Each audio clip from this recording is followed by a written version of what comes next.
What's going on, guys? Multiverse Corrupt here with yet another action figure review video, and today we're looking at DC Direct's Page Puncher's Batman from McFarlane Toys.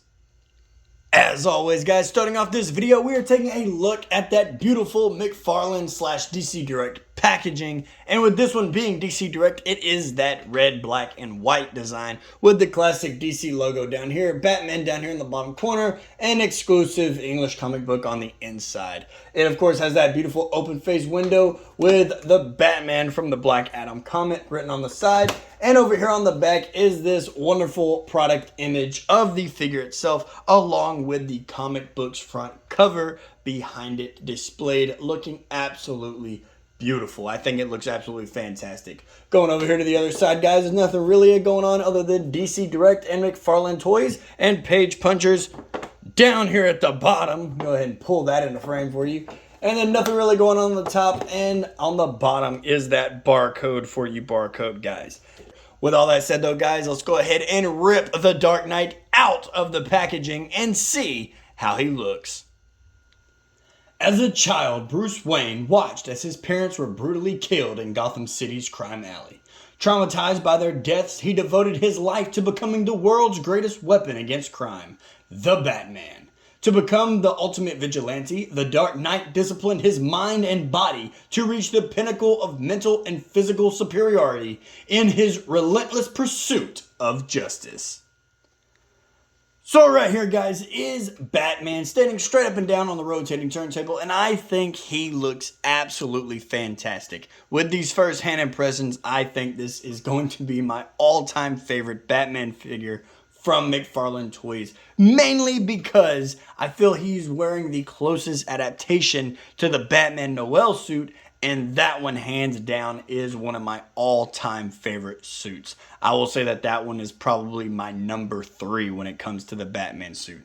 It is absolutely fantastic, and I just love how this figure looks all together. I know some people get frustrated at McFarlane Toys for constantly making Batman figures, but I'm okay with it. I'm very biased. I love Batman. Batman's my all-time favorite superhero. So in my mind, McFarlane, keep bringing us these fantastic Batman figures. You'll get no complaints from me. With all that said though, guys, let's go ahead and get Batman out of the spotlight and take a closer look at the accessories that he comes with. In terms of accessories, guys, I will say I'm a little disappointed. This Batman is a little lackluster. He doesn't really come with anything. He, of course, starting off, comes with the McFarlane stand, which is pretty standard for McFarlane with a DC, just stamped right there on the front, and the foot peg. He also has this read-up card, which is the same image we saw with the Superman video that I did on this line for the comic book. And it is exactly the same. There's nothing different about it. I am a little disappointed in that. It does seem kind of lazy, but it's what we got, so I'll just have to suck it up and deal with it. Right here, though, guys, is the back read-up, if you want to pause the screen and read it right now. And then, of course, he does come with his trusty Batarang, and I do think this one looks phenomenal. I love how it has some ridges within it, so I would say this is one of the most detailed Batarangs that we have seen from McFarlane Toys. And right here, guys, is the back, looking like an exact mirror image. And then, of course, guys, he does come with the Black Adam comic book. Now, we've already heard my thoughts on the comic book. I thought it was all right. If you want to hear more in depth of my review on this comic, go check out the Superman video. The link will be down in the description below. If you want to check out that video, feel free to do so. But when it comes to this one, they all come with the exact same comic book. It's not a continuation of a part 1, part 2, part 3, part 4. It is the exact same story. So I'm going to leave it in the package like this, and I will say, I know it's not much, but I'm not really planning on keeping this one. So if you guys want it, go ahead and private message me on Twitter or Instagram, and it's first come, first serve. Whoever wants this comic book, if you are a big comic book guy and not a big figure guy, go ahead, send me a message on Twitter or Instagram. That is down in the description below as well, and I will keep it pristine for you and ship it out to you.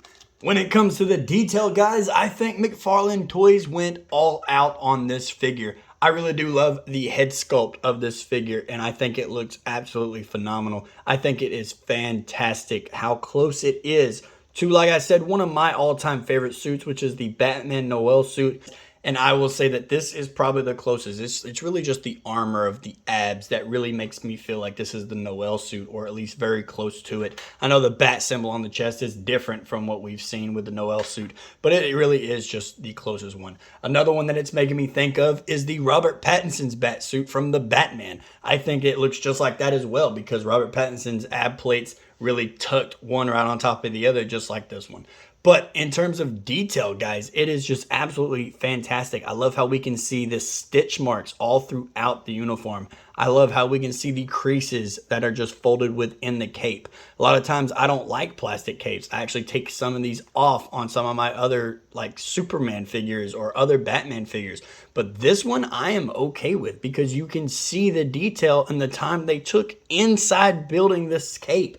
All the crevices and the creases and the folds, it looks absolutely fantastic.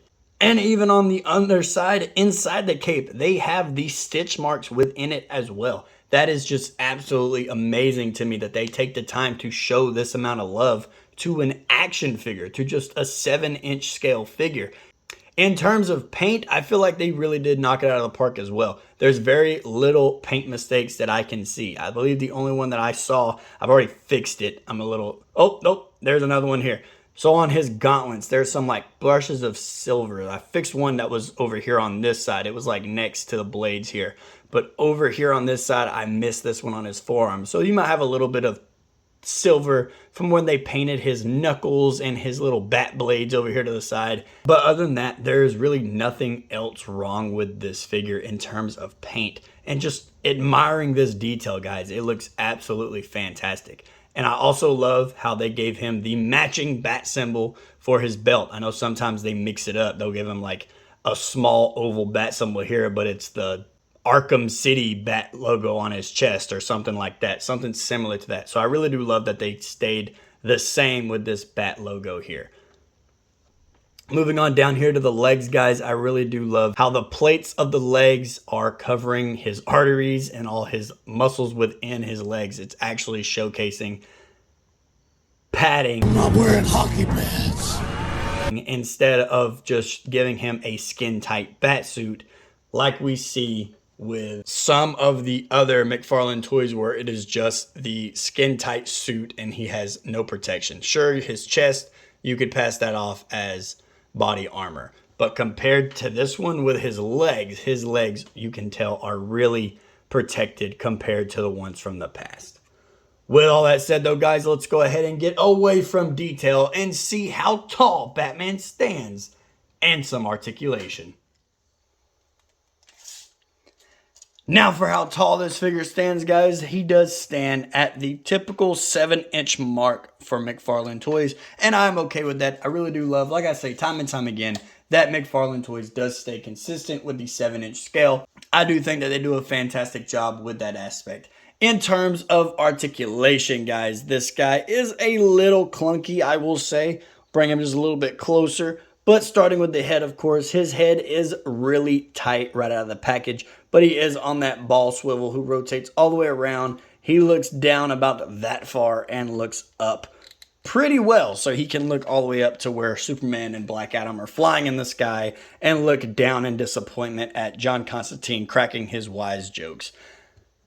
When it comes to his arm articulation, that is where it is a little lackluster on account of his shoulder pads here. But with McFarlane Toys, his shoulder pads are connected to the bottom half of his shoulders. So if you wanted to, you could try to wiggle that shoulder pad out to give him just a little bit more to play with. But I would be aware of straining this plastic. So I'm going to tuck it back in. So there's only so much play that you get with the shoulder. He does, of course, have bicep swivel, but it is also hindered by the shoulder pads. So that's going to hurt it in the long run for me, because I do like being able to have free range of motion when it comes to these figures' articulation. He, of course, has double hinged elbows, so he can curl all the way up. And his wrist is on that hinge and peg that we are used to seeing when it comes to McFarlane Toys. As for his ab crunch does absolutely nothing. He doesn't go anywhere, and he gets barely any help with that waist swivel as well. It's all really in the upper legs here of him leaning forward. His ab crunch also does not rotate or anything. It doesn't swivel. So I am a little let down on that front on articulation. His waist does rotate all the way around though. So that kind of saves it to where you can give him some mobility. Maybe it's like back in the 80s and 90s where Michael Keaton, when he wanted to turn, instead of moving his neck, he had to shift his whole body side to side just to see. When it comes to his leg articulation, his legs do kick out about that far, so he is good for his ninja bat kicks, and they kick back about that far. There is a hindrance due to the rubber buttocks back here on the McFarlane diaper that we are used to seeing. He does, of course, have double hinged knees as well, and his ankles articulate down. They articulate up. He has toe articulation, but very little. They gave it at the very tip of the toe this time. It's not halfway through his foot. So maybe he'll stand just a little bit better, and he does have ankle pivot as well. Kicking off the size comparison, guys, here we have Batman standing next to Superman, and I do think these two scale together perfectly, even with Superman standing a little bit taller than Batman. I really do love it when they actually showcase a little bit of the height differentiation from the two figures, just like in real life. Not everybody's the exact same height. And right here, guys, is the Robert Pattinson Batman figure. And just when it comes to the ab plates here, this is what I was talking about, how his overlap over each other, and this one somewhat overlaps within each other. It's more of a cut, really, than what I thought it was. But I really do love the idea of these two possibly taking place in the same universe due to the power of imagination, and just seeing the first suit with a slightly updated suit, since you can still see all of the stitch marks within the Batman figure. And right here, guys, we do have Damian Wayne's Robin standing next to Batman. And I feel like when it comes to these two, of course, other than Damian's big ol' head, I feel like these two could scale together just fine, being that Batman is a lot taller than this Robin, but it's just that massive head that McFarlane gave Damian. It is humongous compared to other figures, so it's hard to find this Robin a Batman to stand next to. And then, of course, guys, we have Cyclops from Marvel Legends, and as always, it will not work with McFarlane Toys. Alrighty, guys, and there you have it. Another action figure review video in the books on my channel for you guys to enjoy. As for my rating on this figure, I'm going to give this Batman a solid 8.5 out of 10. I really wanted to give this guy a 10 out of 10, but due to it being just a copy paste when it comes to the comic book and the trading card, and with Batman's lack of articulation, I feel like 8.5 is all I could give him. His shoulders barely move, and Batman, of course, as we know, needs to be very agile in his fighting style. He needs to be able to flip and flop and do all kinds of crazy shiz when it comes to fighting crime. With all that said though, guys, if you enjoyed this video, go ahead and smack that like button, hit subscribe if you haven't already, and be sure to leave me a comment down in the comment section below. I really do enjoy talking with you guys. So of course, with all that said, I will see you in the next video. Later.